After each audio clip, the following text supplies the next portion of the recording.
Good morning everyone. Today we will learn about national income. National income refers to the all goods and services produced by the country resistance. National income वो होती है जो हमारे सारे goods और services से मिलकर जो वैल्यू आती है लास्ट में, उसको नेशनल इनकम बोलते हैं. नेशनल इनकम कैलकुलेट करने के 3 वेज है: national income method, expenditure method और वैल्यू एडेड मेथड. हम पढ़ेंगे इनकम मेथड. इनकम मेथड से जो निकलता है वो निकलता है एनडीपीएफसी. एनडीपीएफसी निकालने के लिए पहले हम उसमें ऑपरेटिंग सरप्लस ऐड करेंगे, फिर मिक्स्ड इनकम ऐड करेंगे, फिर कंपनसेशन ऑफ एम्प्लॉयज ऐड करेंगे. ऑपरेटिंग सरप्लस में 3 चीज़ें आती हैं: प्रॉफिट, रेंट और इंटरेस्ट. प्रॉफिट क्या होता है वो तो सब आपको पता ही है कि प्रॉफिट जो हमारी किसी भी चीज़, किसी वर्क को करने के बाद जो भी हमारा प्रॉफिट निकलता है उसको प्रॉफिट बोलते हैं. डिविडेंड जो है वो शेयर होल्डर्स को मिलता है.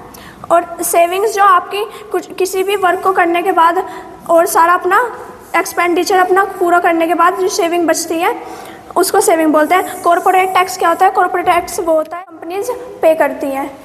रेंट जो है कोई भी अपनी लैंड जो है वो रेंट पर देता है, उसको रेंट बोलते हैं. ये सब ऑपरेटिंग सरप्लस का पार्ट है. इंटरेस्ट जो भी मतलब 6 महीने के बाद जो मिलता है लोन पे जो इंटरेस्ट मिलता है उसको इंटरेस्ट बोलते हैं. और जो ये कंपनसेशन ऑफ एम्प्लॉयज़ जो है ये 3 चीज़ों से बनता है. क्वेश्चन में कभी कभी डायरेक्ट नहीं दिया होता कंपनसेशन ऑफ एम्प्लॉयज़, वो इन 3 चीज़ों से मिलकर बनता है compensation of employees. Wages and salaries in kind, wages and salaries in cash, मतलब कि जो भी मतलब हमारी जो भी कुछ वर्क करते हैं उसके बाद जो सैलरी मिलती है वो कैश में मिलती है. और एम्प्लॉयज़ कॉन्ट्रीब्यूशन, एम्प्लॉयर्स जो होता है उसको पीपीएफ बोलते हैं. जो भी मतलब कोई भी कंपनी हमें सैलरी देती है उससे पीपीएफ कटता है. पीपीएफ जो है वो कुछ परसेंट कटता है एम्प्लॉयज़ का, तो उसमें एम्प्लॉयर्स भी कुछ ना कुछ कंट्रीब्यूशन करते रहते हैं बीच में. हम स्टार्ट करते हैं न्यूमेरिकल एक इनकम मेथड का. हमें इस क्वेश्चन में निकालना है जीएनपी, जिसमें हमें प्रॉफिट दिया हुआ है 900, रेंट दिया हुआ है 1000, इंटरेस्ट दिया हुआ है 200, मिक्स्ड इनकम दी हुई है 200, कंपनसेशन ऑफ एम्प्लॉयज़ दी हुई है 100, एनएफआई है -20, डेप्रिसिएशन 400 एंड एनआईटी 900. और जो इनकी यूनिट है वो करोड्स है. सबसे पहले हम इनकम मेथड से जो हमारा निकलता है वो निकलता है एनडीपीएफसी. एनडीपीएफसी हम निकालेंगे profit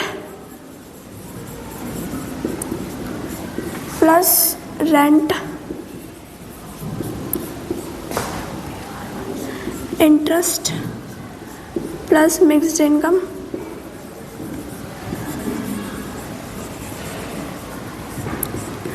plus compensation of employees.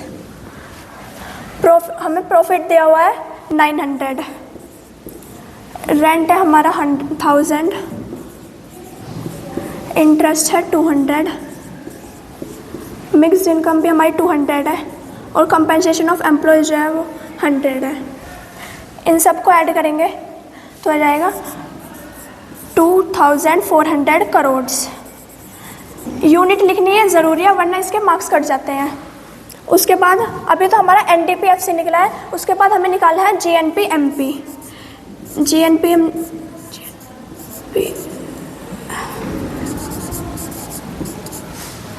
NDPFC हमने निकाल लिया. नेट से ग्रोस पे जाने के लिए हम डेप्रिसिएशन को ऐड करेंगे. डोमेस्टिक से नेशनल पे जाने के लिए हम एनएफआईए को ऐड करेंगे.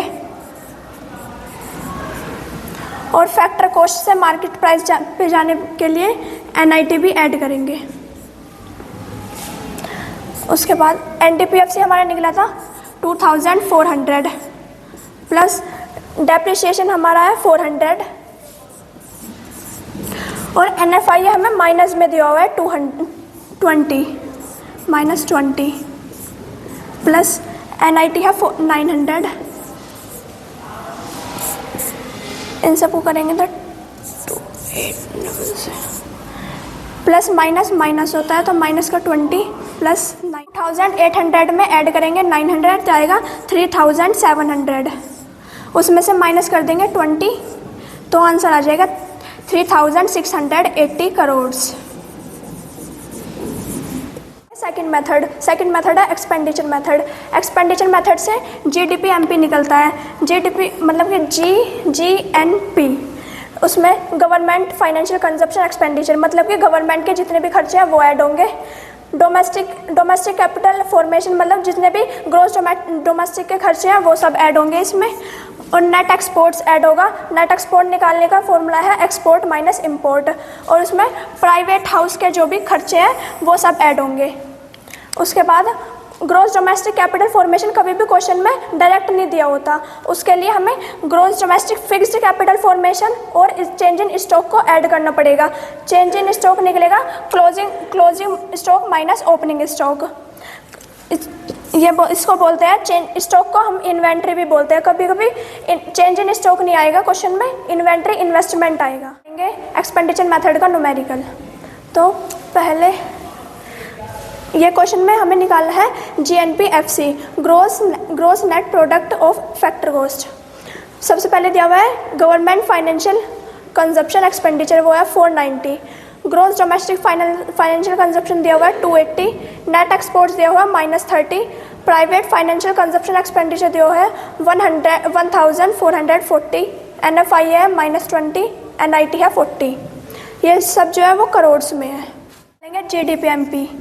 पहले GDP-MP निकालने के लिए हमें पहले government financial consumption expenditure add करना पड़ेगा। उसके बाद हमें gross domestic financial consumption add करेंगे। उसके बाद नेट एक्सपोर्ट्स ऐड करेंगे। उसके बाद प्राइवेट फाइनेंशियल कंजप्शन ऐड करेंगे।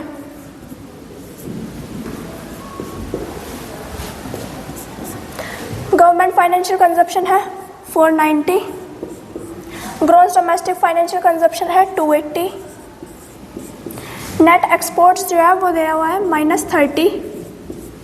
और प्राइवेट फाइनेंशियल कंजप्शन है 1440। इन सबको ऐड करेंगे तो आएगा 2180 करोड़। उसके बाद हम निकालेंगे GNP-FC निकालना है हमें। तो GDP-MP हमने पहले ही निकाल लिया था, उसमें ऐड करेंगे NFIA। NFIA जो है वो हमें माइनस में दिया हुआ है, माइनस करेंगे NIT। GDP-MP हमने निकाल लिया था, वो आया था 2180 प्लस NFIA -20, तो इसको ब्रैकेट में लिख लेंगे। NIT जो है वो 40 प्लस में है, यहाँ के माइनस में हो जाएगा क्योंकि माइनस में है NIT। इसको 2120, इसको सॉल्व करेंगे तो 2120 आंसर आ जाएगा। Now we will continue value-added method in next part, and thank you to Pungananjali International School to give me opportunity to explain my topic national income. Thank you.